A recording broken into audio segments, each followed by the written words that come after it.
r/AskReddit. Firefighters of Reddit, what's the dumbest person you had to save in a stupid situation? This is my dad's story, not mine, but I've heard it so many times I think I can accurately tell it here. My dad was on the Boston Fire Department for a little over 35 years. For 13 of those years, he worked at a fire station in Dorchester. In Dorchester, there is a zoo, the Franklin Park Zoo.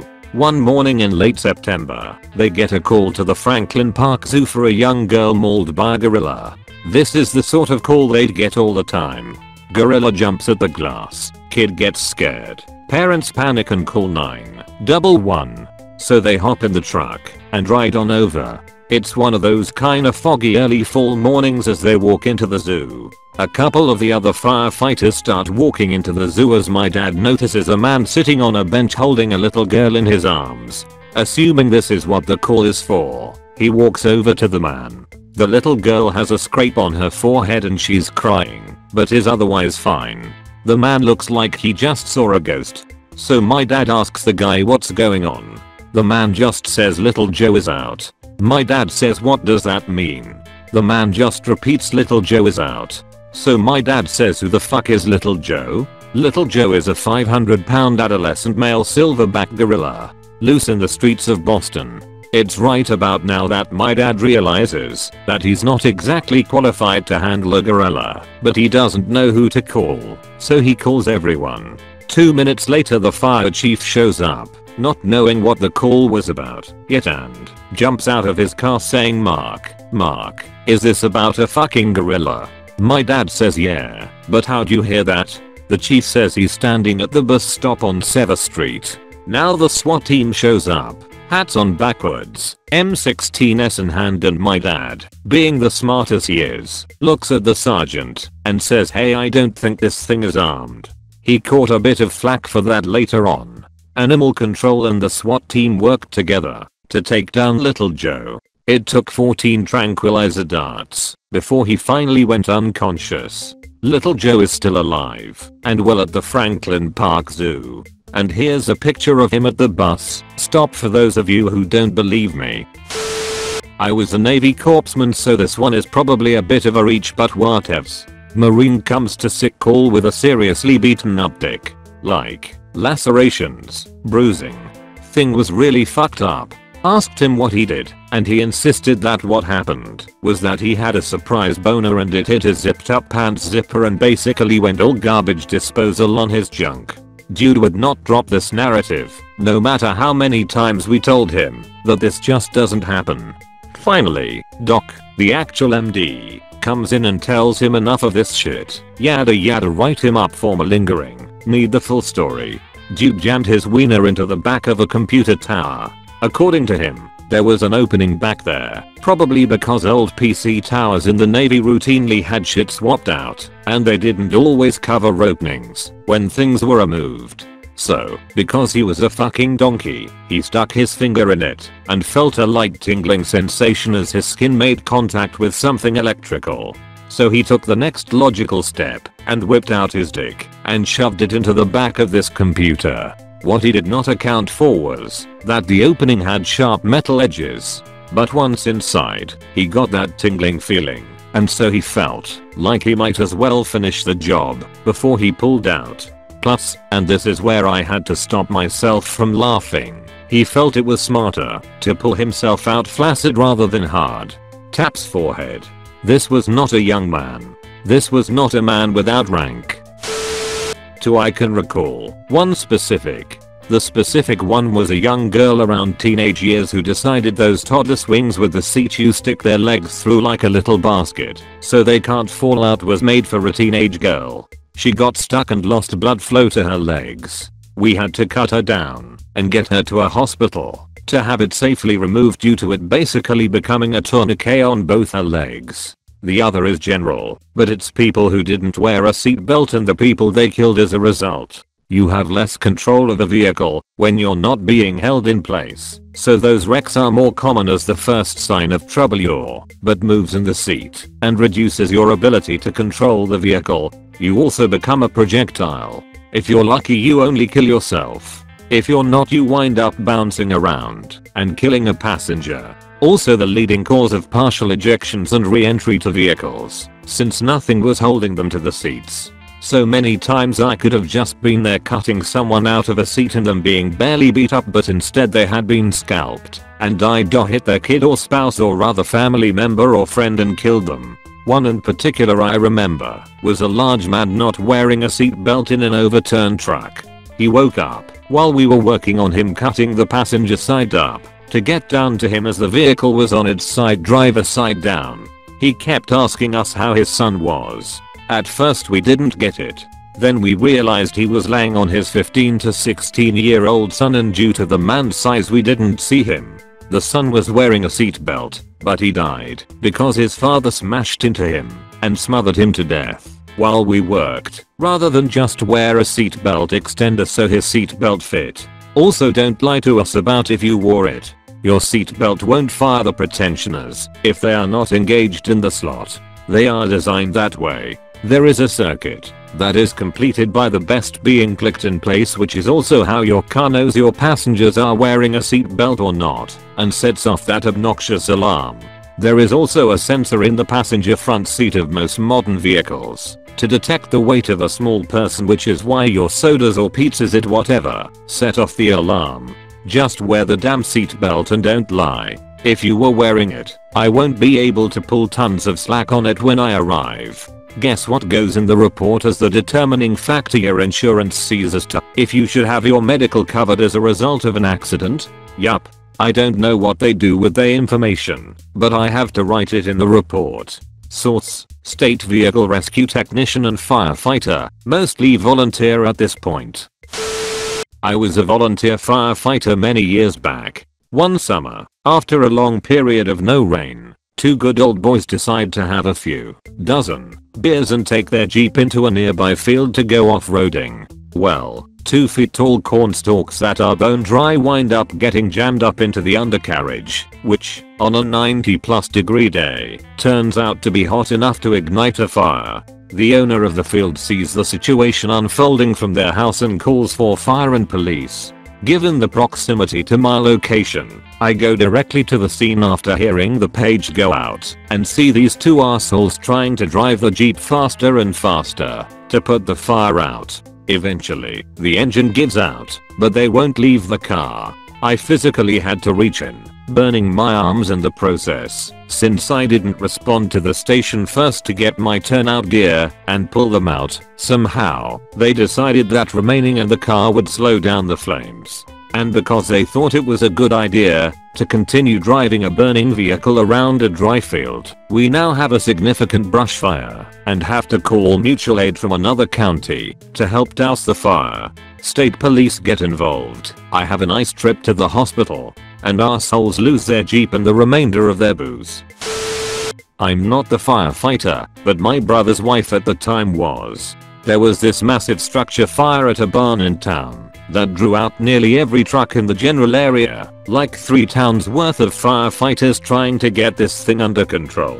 During all of this, there was some lady who continuously called 911 asking over and over again what's going on at the farm up the road. According to her, this woman would have to be a complete moron to not realize what was going on, as the fire could be seen for miles. Fast forward later into the night, and one of the ambulances on scene suddenly leaves. Obviously not normal for this sort of situation, but there isn't much time to question it.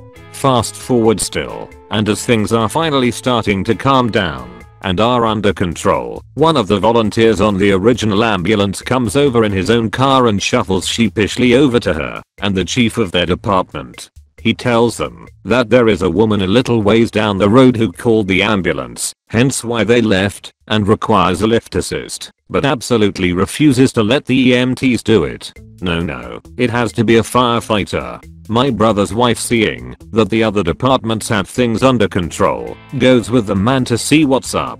Apparently, it was the same woman who had called 911 over and over again, and when they arrive, she is laying on the floor absolutely wailing. EMTs say they can't find anything wrong from what they've been able to do, but with a requested firefighter they are finally able to get this woman up. They start asking her what happened, hoping she might be more willing to share with my brother's wife there, and she says, "I was just feeling a little ignored. I figured this would get your attention." Grown woman just laid herself on the floor, called for help, insisted on a firefighter when there was no need, all because the barn fire was getting way more attention than she was, and the 911 operators wouldn't give her the gossip about what was going on. I know she got in major trouble for abusing 911, but from what I hear from the people on both fire and ambulance, she has made a habit of calling for help whenever she feels she's not getting enough attention. Obligatory not a firefighter, but I was working with them that day. So back in my harbor master days, the town would have a 4th of July fireworks display every year. They would bring in a barge with something like 2,000 big ol' mortars on it. We, along with the Coast Guard, State Environmental Police and a few local cops with boats, would set up a stay-back area around the barge for the show. Nothing serious ever happened, so we generally sat around with the best seats in the house.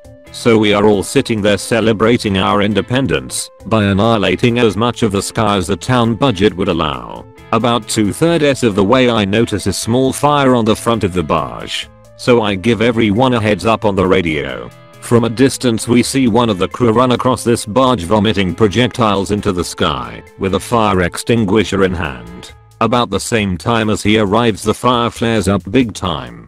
The guy just throws the fire extinguisher into said fire and starts running back to where apparently they had a protected area. Before he makes it back, there is a massive flare-up/explosion.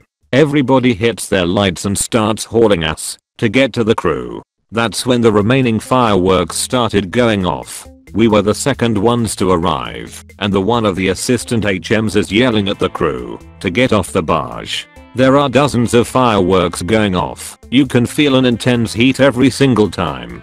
Balls of fire just flying every which way. The crew is refusing to leave. One guy is yelling at my coworker that they can't because all of their belongings were on the front of the barge where the fireworks were exploding in their tubes. The look on my guy's face was priceless. He just reaches up and starts pulling people down into his boat. I think by the time he grabbed the second guy, they all got the message and started jumping in. We all haul ass out of there ASAP. Somehow the only injuries were minor from them jumping into the boat. Though I did hear that one of the Coast Guard boats won itself an ice hole in the roof. I never actually saw it. We then make a call to the tugboat that brought the barge to turn its water cannon on the thing. We got a big negatory from them on that one as they weren't going anywhere near the thing. The next option was the volunteer fire department. The problem was that they didn't have a fireboat, just trucks. So the possibly inebriated firemen need to commandeer the local 3-car ferry and use that to get their truck to the barge. It took them about 30 minutes to get there and foam the thing down. It was a pretty funny sight watching them trundle on by, having a laugh about being on a ferry. We actually had to bring in the freaking bomb squad from the local large city, but they couldn't make it till the next day. When we finally got the report, the fire was caused by, you guessed it, all of the crew's belongings, which were apparently sitting next to the mortars and not with them behind the barrier. The kicker was all of the company's insurance and licenses etc were with their stuff, so they were all gone too. Just all round fun in small town America. I was a volunteer with a rural department in the foothills of Appalachia, in a very small college town. Like, roughly 1,500 students, and about 500 locals. Every year we had drunk students fall off the side of the relatively gentle sloping mountains around campus. These falls were rarely fatal or even likely to cause serious injury. One of the frats had a big formal, and we got the call that someone had wandered off from the party and couldn't be found. This is just before cell phones started to be everywhere, and cell phones didn't work very well around campus anyway. Turns out it is a guy in my class, who I know pretty well. We go out in the woods looking for him, and hear groaning down the side of one of the drop-offs. Not a far drop, about 15 feet, but sheer sides, and no way to walk out. I personally have climbed down this little gully before, and climbed back out. It is not difficult, but this guy can't get it together, and has no idea where he is. So we have to get the high-angle rescue truck to drive out there with all our ropes and the backboard and other shit. Then we had to get all rigged up, using the appropriate anchors and systems that we were required to use in any high angle rescue situation. Then we had to drop down there and try to backboard this drunk asshole.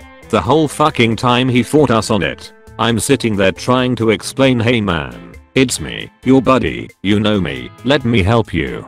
Fucking guy kept lurching away from us, taking swings and rolling off the board whenever we finally got him on it. It took half of the small undermanned fire department all goddamn night to get him out. Like, he literally had time to sober up enough to become cooperative. I suppose that's not much of a story, but it's funny because I still give him shit about it to this day whenever I see him. Just an incredibly frustrating, needlessly difficult situation. Not a firefighter, but former paramedic.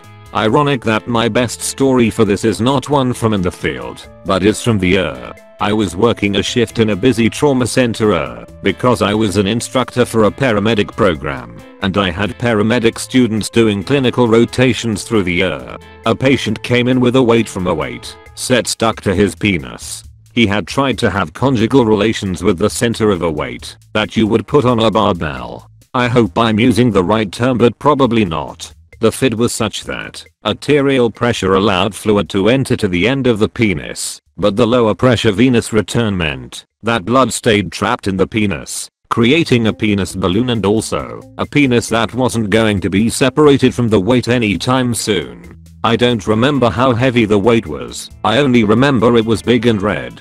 Insert "that's what he said" joke here. So the guy shows up in the ER on his own, but before surgery is undertaken, the doc wanted to see if the fire depth could cut through the weight with some of its heavy rescue equipment used to cut people out of wrecked cars. So 911 was called. I don't know much about those weights, but I guess they are made of cement sometimes, and none of the hydraulic equipment the fire department tried could cut off the weight. One of my friends was on the crew that responded, and I got to hear all about it as we were all ushered out of the room during the actual cutting attempt. So attempts to cut fail, and we prep the guy for emergency surgery, I'm sure with a urologist, but it was over 20 years ago, so I don't remember for sure. I do know that the surgeon told the doc that the man would probably be impotent for life. When penises get stuck in things that cannot be removed, they have to cut splits into the penis to relieve the pressure by draining the trapped fluid. This may or may not leave the person with permanent impotence, but in this case it was pretty certain that would be the result. I remember a story about this kid that decided it would be a fun game to go hide before bedtime and lock himself in his parents' bedroom.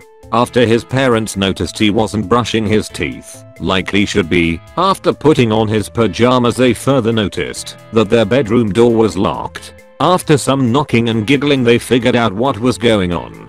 All was okay, fun and games was now over, and it was time for bed. It was then discovered by the kid, when unlocking the door, that by some terrible odds, the key had jammed itself into the keyway and wouldn't turn to unlock. After a few seconds of struggling, panic set in, and the waterworks came. The parents also couldn't open the door despite their best efforts, even going as far as disassembling the lock as much as possible from the hallway. Eventually, after much frustration, the father, who was an off-duty firefighter, had to drive all the way into the station on his day off to borrow the hand-pumped hydraulic door popper. Eventually he got back and managed to force the door open without too much damage to it or the frame. He saved the day once again, all on his day off. The problem was eventually discovered to be that the kid used some random key he found that wasn't even meant for the type of lock on the door. So how he managed to lock it with little to no effort is still a complete mystery to this very day. My family often reminds me of this story. Sorry again, Dad. Once got called out to a fully involved 2-story residential structure fire. The fire had probably had time to consume the building for an hour or two before anyone noticed. Residents weren't home, no nearby neighbors. The place was so hot, you could feel your skin starting to crisp up underneath your turnout gear 30 feet away. Obvious surround and drown operation. No way were we saving any part of this building. Homie Arwana comes up to me screaming and crying. while I'm on the nozzle that we have to go inside to save her 4 dogs. I didn't know how to tell her that if I couldn't get close to the house in fireproof pants, there was not a snowball's chance her dogs trapped inside were still alive. All told, it took about 7 hours to put the fire out and another 2 to finish overhaul and packing up our gear. The entire building was gone. Nothing but a few burnt out support beams left. Comes out later that she was illegally renting the place out like a tenement house to a bunch of day laborers and their families, and had gotten someone to do unlicensed electrical work inside, which started the fire. It's a wonder no humans were hurt, but I think about that fire and that woman's total disregard for safety or the well-being of her tenants a lot. Spend a few bucks and hire a licensed union electrician. People. Multiple families lost everything they owned that day because some cheap ass landlord took shortcuts where she shouldn't have. Bonus story. Once rescued a fully grown woman who had somehow managed to wedge herself under a school bus seat and couldn't get out. Had to cut the whole seat off with a sawzall. Bus driver was none too pleased.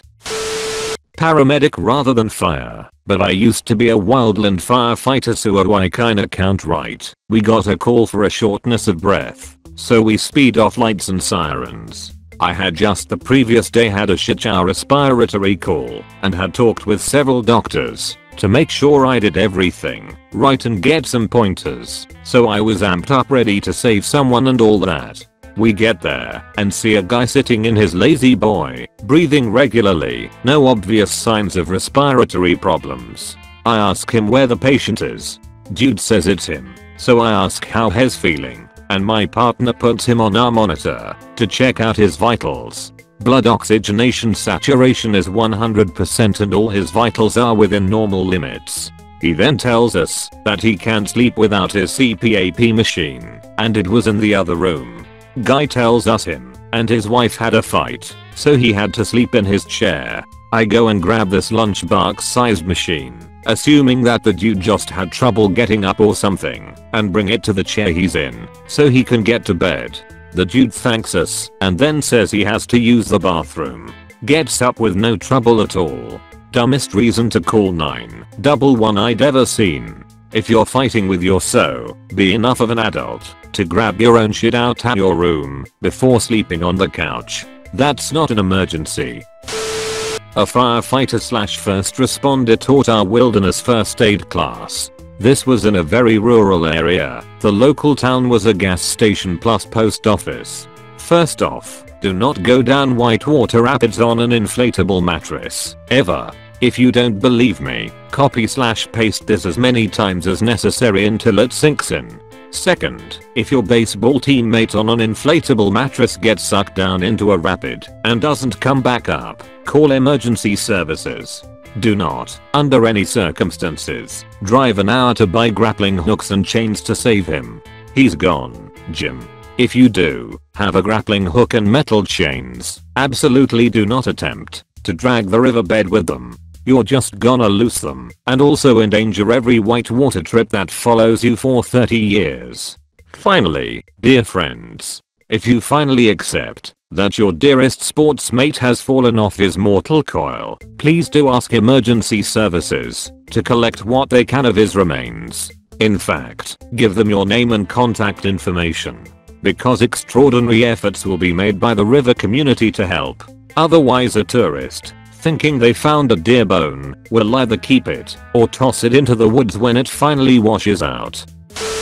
Not a firefighter, but one time a firefighter was called for me. When I was young, I don't remember how old, older than 4, because of where we lived at the time, but younger than 6, because my brother wasn't born yet. My mom hired a teenage girl from town to come and babysit me in the summer. This girl wasn't a very good babysitter and was often doing dumb shit that would get me injured or just generally neglecting me. She didn't really seem to get that she was being paid to babysit me and would just drag me along to whatever she'd be doing anyway. One day her friends wanted to go to the local pool. She called my mom, who I guess said it was okay because even though my mom knew this girl was incompetent, one of her friends who was going actually was competent. Mom would have preferred her as a babysitter, but she had her own siblings to watch, and mom figured at the pool at least there would be lifeguards and responsible adults around. The pool trip actually went surprisingly well until we were showering off after the swim. Dumb babysitter and her dumb friends. Competent friend was in the family change room getting her little siblings dressed. Decided it was smart to spin me around in the wet soapy shower until I got all dizzy. The shower at the pool was like 2 large stalls with 3 or 4 shower heads in each, and then people all showered together.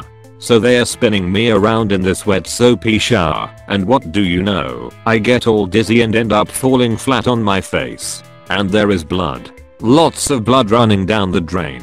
So incompetent babysitter picks me up and wraps me up in a towel and brings me to the front desk of the pool, where the lifeguard takes me on her lap and another one gets ice and they hold it to my face and take a look at me and determine that I've just bit my lip and I've got a bloody nose. Well, incompetent babysitter's dad is the fire chief for the community and she's wigging out that she's killed the little girl she's supposed to be babysitting, and she calls her dad, who is on duty. So he rolls up in the fire truck and I remember him taking a look at my face and my eyes and saying I don't have a concussion or anything, like the lifeguards thought, just a bit lip and a bloody nose, which has already stopped bleeding.